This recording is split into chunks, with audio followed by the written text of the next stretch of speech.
5 pupils from a primary school in Cornwall are making the most of a local landmark. Are you looking forward to an exciting afternoon? Yes. Are you ready to travel back in time? A 450-year-old castle to help bring them closer to the past.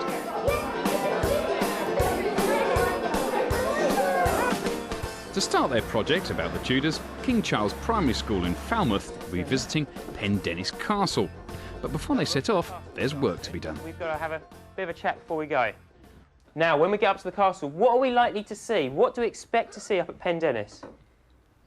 Alex? We expect to see old Tudor games or clothes, something like that. OK. The castle sort of dominates the local area, and the children can see it most days when they walk to school. But many of them, although they've been up there before, have been up there with parents, and they haven't necessarily looked at the history side of it. They've looked at the wide open spaces and gone for a run. Whereas we can take them up there and use the experts to guide us, give us some insight into the life of the castle. And what do you expect the building to be made from? Nicola? Stone. OK. Adam, have you got any idea? Do you think they're likely to have windows, Adam? Yes. Yes? Teachers spend an awful lot of time planning, and they can actually go and harness things in the environment that they know are going to be exciting and stimulating for the children. It's much more real for a child to go and visit Pendennis Castle, for example, than it is to read about Pendennis Castle in a book or even through ICT. Pendennis Castle is a stone artillery fortress founded by Henry VIII in 1540 and sits high on a headland overlooking Falmouth. Fortunately for the pupils, it's just a short walk away from their school. The lesson started as soon as we left school, really. Getting the children to watch out for other pedestrians definitely works with their social skills, making sure that they take care, cross the road safely. When you've got 30 children with you, you have to really look out for all the other dangers, and you see all the other aspects and all the other features around, and you're able to point them out to the children, highlight aspects about their local locality that maybe they hadn't noticed before or even given any thought. So it's always nice walking somewhere with a class. Get a view of the castle now, look. Invariably, children often get taken everywhere by bus or in cars, and it's a really good opportunity actually just walking, taking the kids from the school to the place that you're visiting, gives them a chance to really sort of, develop particular skills in terms of health and safety, so they're actually aware of what's going on around them. And it's also good for other people, perhaps in the town, to actually see these kids out and about. At the castle, the pupils will be taking part in a series of activities devised by English Heritage, which maintains 400 similar monuments nationwide. Hello. Hello, how are you? Welcome to Pendennis. Nice to see you. Are you looking forward to an exciting afternoon? Yes. Are you ready to travel back in time? We work very closely with schools to make sure that the workshops and the sessions that we provide really fit into the national curriculum and are really meeting their needs. We're very wary that we don't want to just provide workshops without having consulted with schools. That's what I want to look at today. How people lived. What the differences were between perhaps them and us, and also between the rich and the poor. From the minute they walk through the gates to the minute they leave, they are in the right environment. Their mindset is the right mindset for absorbing the information. So what I'm going to do is literally step into the shoes of some from the past, and we'll just explore how it might have been. Rather than trying to deliver a workshop that's this, and this is what the costume is, this is what they did, and this is how they did it, it seemed easier to be a person from the past. But first of all, literally, the shoes and the stockings. Very fine stockings, not silk these. Only the Queen and very rich people can wear silk stockings. Stepping back into the past as an individual I've researched means that the information is accurate, which is incredibly important, but it's interesting. That's what you want. It's to catch their interest, catch their enthusiasm, and if they absorb information just by osmosis. That's good. And when I greet my guests, they come upstairs into the receiving parlour. And there they'll be able to see the new hangings on my four-poster bed. Very proud of them, I am too. The benefit of a site like Pendennis for teachers really is that firstly it's getting the children out of the classroom, so it's generating enthusiasm for a subject which can potentially be quite dry in the classroom if it's just sort of based on textbooks and that kind of thing. Very good cook. I think probably the main thing is it really helps bring the history alive for children, particularly if they are able to come to a workshop session where there might be a costumed interpreter that can actually go back into role, as we saw with Steph when she went back into role as the Tudor lady. You know, it just really caught their imaginations. So if it wasn't for the charity of men like my husband, there are many who would find themselves unemployed. Visiting a historic property or an archaeological site or a historic building really can provide an excellent opportunity to contextualise history, and the place really comes to life when you go and visit some of the places where they offer perhaps living history, an opportunity to handle original artefacts. You get that first-hand experience that really enables pupils to understand and make the connection to themselves. So they might be looking at somebody's costume or somebody's clothing, and they can see how different it is from their own. I might just walk in the gardens of my house in Wine Street, just trailing the gown behind me, because it doesn't matter. Well, I've learnt that there's a big difference between rich people and poor people.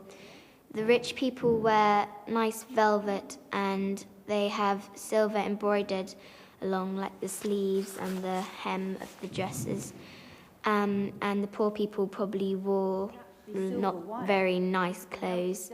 So I think maybe that will be what I do. Learning about Tudors in Pendennis Castle is more like you're in Tudor times, because this was built in 1550 and that's during the time of Henry VIII, and instead of school, because that's just, I don't know, modern day 2006. During the second part of the workshop, the pupils have the opportunity to get their hands on the type of artefacts that Tudor children would have used. With a quill pen, you don't need to dip your pen right in the ink. You just need to put a tip in. During the workshops, they're all focused, they're loving the activities, playing the games. You could walk around the room and all the talk was about the Tudors and their life and the things that they were doing. They weren't going off track. You could see that they were completely focused on the task in hand. Have a go. See how you get on. See if you can write your name, or, you know, this is Pendennis Castle. You may be going, for example, to study a specific thing in a specific subject, but that doesn't mean to say that you're not then going to get crossovers into other areas and into other subjects. It wasn't just history they're learning while up there. The use of the quills and the ink showed to me that some of them have actually got some quite nice handwriting, and be able to carry that back. We can carry that into their literacy, and they're more likely to want to write a story or write a piece of information text if they're using their quill, because to them it seems more fun than giving them a handwriting pen and saying, make that as neat as you can. Working in a workshop, you get to try lots of things. When in a class, you've just got to really listen quite a lot of the time. It's much better at the castle because you actually got the real live things here. Well, at school, you only just get told it instead of actually seeing the real thing. 6.